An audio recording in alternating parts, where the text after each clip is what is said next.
നമ്മൾ ഈ ദുനിയാവിൽ ജീവിച്ചുകൊണ്ടിരിക്കുമ്പോൾ പല സന്ദർഭങ്ങളിലും പല വിഷയങ്ങളിലും നമുക്ക് ഒരു എതിരാളി പലപ്പോഴും ഉണ്ടായേക്കാം. അതൊരു പക്ഷേ നമ്മുടെ ജീവിതത്തിൻ്റെ പ്രധാന ഘട്ടങ്ങളിൽ എപ്പോഴോ നമ്മോട് തർക്കിച്ച് നമ്മുടെ ശത്രുവായി മാറിയ ചില ആളുകൾ ഉണ്ടായേക്കാം. അവർ നമ്മെ കൊടുക്കാനും നമ്മെ പരാജയപ്പെടുത്താനും നമ്മെ നിരുത്സാഹപ്പെടുത്താനും പരിഹസിക്കാനും എപ്പോഴും മുന്നിട്ടിറങ്ങുന്നവരാണ്. ഒരുപക്ഷെ കോടതിയിൽ അവരുമായി ബന്ധപ്പെട്ട് നമുക്ക് കേസുണ്ടായിരിക്കും. ആ കേസുമായി ബന്ധപ്പെട്ട് നമുക്ക് നല്ല വിജയം ലഭിക്കേണ്ടി വരും. അത്തരം സന്ദർഭങ്ങളിലൊക്കെ ശത്രുക്കളുമായി ബന്ധപ്പെട്ട വിഷയങ്ങളിലെല്ലാം നമുക്ക് ഉപയോഗിക്കാൻ പറ്റുന്ന അത്ഭുതകരമായൊരു ഇസ്മ അസ്മാഉൽ ഹുസ്നയിലുണ്ട്. വളരെ സവിശേഷമേറിയ ഇസ്മാണ്. ഈ ഇസ്മിൻ്റെ ഒരു പ്രത്യേകത എന്ന് പറയുന്നത് തന്നെ ഇത്തരം സന്ദർഭങ്ങളിലൊക്കെ നമ്മളത് യൂസാക്കുകയാണെങ്കിൽ നമുക്ക് അനുകൂലമായ വിധിയും തീരുമാനവും വരും എന്നുള്ളതാണ്. ശത്രുക്കൾക്ക് ഒരു നിലക്കും നമുക്കെതിരെ വിജയിക്കാനോ നമുക്കെതിരെ തീരുമാനങ്ങൾ പറയാനോ നമുക്കെതിരെ നാക്കുകൾ ചലിപ്പിക്കാനോ ആകില്ല. അവരെ ഏത് രൂപത്തിലാണോ അവർ പ്രതിരോധിക്കുന്നത് അതിന് എല്ലാം അവർക്ക് തന്നെ വിനയാകുന്ന, അവർ തന്നെ സ്വയം കുഴിയിൽ വീഴുന്നത് പോലെ അനുഭവപ്പെടുന്ന രൂപത്തിലുള്ള നല്ല റിസൾട്ട് ലഭിക്കുന്നൊരു ഇസ്മാണിത്. ഇത് നമ്മൾ ഒരാളെ വെറുതെ നശിപ്പിക്കാനോ ആക്രമിക്കാനോ അങ്ങനെ ചെയ്യാനും കഴിയൂല.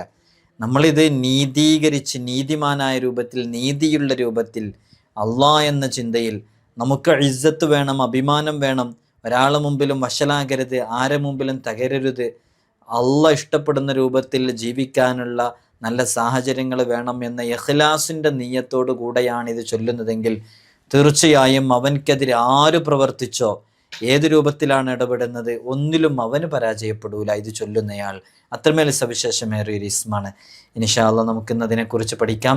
വിഷയത്തിലേക്ക് പ്രവേശിക്കുന്നതിന് മുമ്പ് എല്ലാ ദിവസവും നമ്മൾ സൂചിപ്പിക്കാറുള്ളത് പോലെ തന്നെ നേരിട്ട് കാണാനുള്ള ഡേറ്റ് ചൊവ്വാഴ്ചകളിൽ മാത്രമാണ്. ചൊവ്വാഴ്ച നേരിട്ട് വരാൻ ബുക്ക് ചെയ്യാൻ വിളിക്കേണ്ടത് ഞായറാഴ്ച 10 മണിക്കാണ്. വിളിച്ച് ബുക്ക് ചെയ്തതിന് ശേഷം മാത്രമേ വരാവൂ എന്ന് ഓർമ്മപ്പെടുത്തുകയാണ്. പലരും ബുക്ക് ചെയ്യാതെയും വിളിക്കാതെയൊക്കെ വരുന്നുണ്ട്. അതുകൊണ്ടാണ് നമുക്ക് എപ്പോഴും ഇത് പറയേണ്ടി വരുന്നത്. ഇതിൻ്റെ അപ്ഡേഷനും കാര്യങ്ങളൊക്കെ ഇൻസ്റ്റയിലും വാട്സപ്പിലൊക്കെ നമ്മൾ അപ്ഡേറ്റ് ചെയ്യാറുണ്ട്. ഇൻസ്റ്റഗ്രാമിൻ്റെ ലിങ്ക് ഡിസ്ക്രിപ്ഷനിൽ കൊടുത്തിട്ടുണ്ട്. അവിടെ നോക്കിയാൽ ക്ലിക്ക് ചെയ്താൽ നിങ്ങൾക്ക് ഏതെല്ലാം ആഴ്ചകളിൽ ഉണ്ട് ഇല്ല എന്നുള്ളതൊക്കെ കൃത്യമായിട്ട് മനസ്സിലാക്കാൻ പറ്റും. നമ്മളിന്ന് ചർച്ച ചെയ്യുന്ന ഇസ്മ അൽ ഹക്കം എന്ന് പറയുന്ന ഇസ്മാണ്. എന്താണ് ഇസ്മ അൽ ഹക്കം? എങ്ങനെയാണ് ചൊല്ലേണ്ടത്? യാ ഹക്കമു യാ അള്ളാഹ്.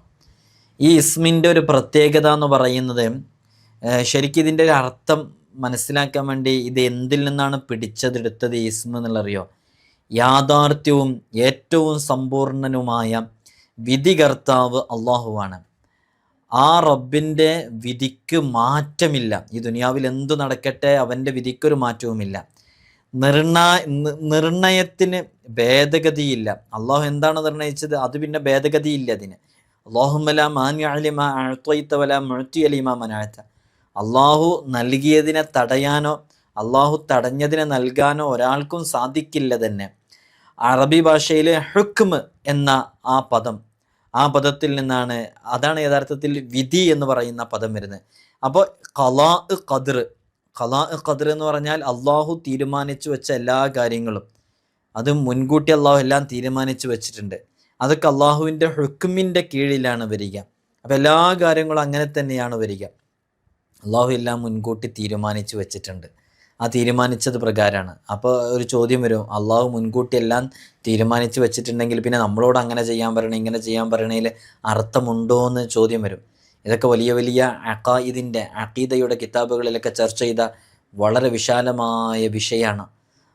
നമുക്കതിൽ നിന്നൊക്കെ ഒരു ആശയം മനസ്സിലാക്കാൻ വേണ്ടിയിട്ട് ഭാവിയിൽ നമ്മൾ 2026-ലും 2027-ലും ഇങ്ങനെയൊക്കെയാണ് ഇവൻ ചെയ്യാൻ പോകുക എന്നുള്ള കാര്യം അള്ളാഹുവിൻ്റെ ഇൽമിൽ നേരത്തെ അള്ളാഹുവിനറിയാം. അതുപ്രകാരം അള്ളാഹു എല്ലാം തീരുമാനിച്ചു വെച്ചതാണ്. നമുക്കൊരു കസ്ബ് ഇഖ്തിയാർ അവിടെയുണ്ട് എന്നതാണ് അതുമായി ബന്ധപ്പെട്ട് നമ്മൾ മനസ്സിലാക്കേണ്ടത്. ഞാൻ ആ വിഷയത്തിലേക്ക് കൂടുതൽ പ്രവേശിക്കുന്നില്ല.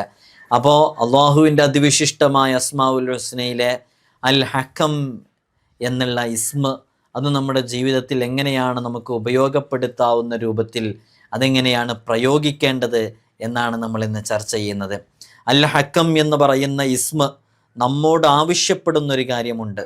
ഓരോ ഇസ്മും നമ്മോട് ആവശ്യപ്പെടുന്നത് നമ്മുടെ ജീവിതത്തിലേക്ക് പകർത്തുമ്പോഴാണ് ആ ഇസ്മ കൊണ്ട് നമ്മൾ അമൽ ചെയ്യുമ്പോൾ അതിൽ നിന്ന് നമുക്ക് നല്ല ഫലം ലഭിക്കുക.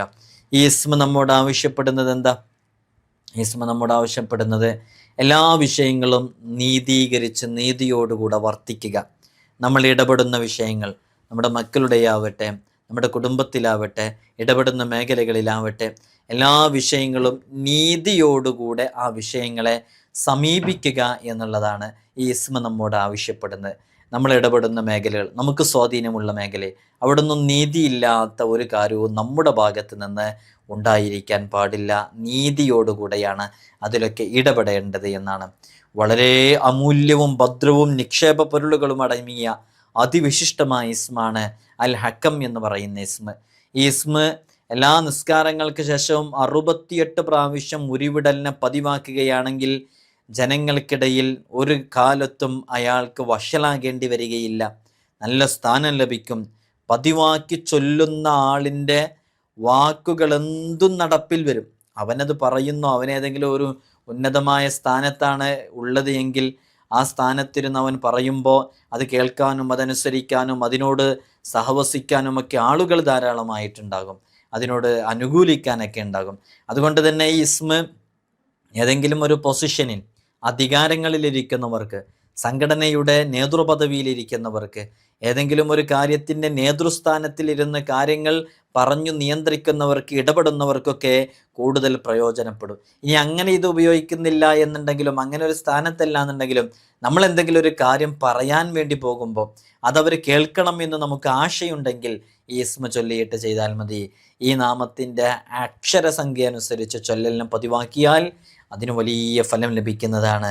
അള്ളാഹു നമുക്ക് തൗഫീഖ് നൽകി അനുഗ്രഹിക്കുമാറാകട്ടെ. അള്ളാഹു നമുക്ക് പഠിക്കാനുള്ള വഴികളൊക്കെ അള്ളാഹു തുറന്നു തരട്ടെ. അതുകൊണ്ട് തന്നെ വളരെ ആത്മാർത്ഥമായിട്ട് ഇത് ചൊല്ലുക. വെള്ളിയാഴ്ച രാവിൽ ഉറക്കം വരുന്നത് വരെ ഇതിനെ ഉരുവിട്ടുകൊണ്ടിരുന്നാൽ അയാളുടെ ഹൃദയത്തിൽ അള്ളാഹു സുബ്ഹാനഹു വ തആല സകല രഹസ്യങ്ങളുടെയും പൊരുളുകൾ അള്ളാഹു നിക്ഷേപിക്കുന്നതാണ്. ഇതിങ്ങനെ ചൊല്ലിക്കൊണ്ടിരുന്നാൽ അള്ളാഹു നമുക്ക് ചൊല്ലാനുള്ള തൗഫീഖ് നൽകട്ടെ, പഠിക്കാനുള്ള തൗഫീഖ് നൽകട്ടെ. ശത്രുക്കളുമായി ബന്ധപ്പെട്ട് വലിയ പ്രയാസങ്ങൾ അനുഭവിക്കുന്നവരുണ്ട്. ശത്രുക്കൾ തകർക്കാൻ വരുന്നവർ, ശത്രുക്കളുമായി ബന്ധപ്പെട്ട വിഷയങ്ങളിലുള്ളവർ, ശത്രുക്കളുമായി ബന്ധപ്പെട്ട് ജീവിക്കാൻ സാധിക്കാത്തവർ, പല നിലക്കും അവനെ കൊടുക്കാൻ ശ്രമിക്കുന്നു, എല്ലാ വാതിലുകളും അവനക്ക് മുമ്പിൽ അടയ്ക്കുന്നു.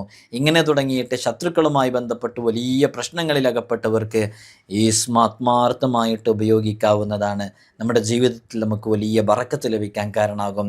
അസൂയാലുക്കളെല്ലാം നമ്മുടെ ഗുണകാംക്ഷിയായി തീരും, ശത്രുക്കളെല്ലാം നമ്മുടെ മിത്രമായി തീരും. ചില ആളുകൾക്ക് ശത്രു തകരണം എന്നുള്ള ആഗ്രഹം ഉണ്ടാവില്ല, അങ്ങനെ ആഗ്രഹിക്കാനും പാടില്ല.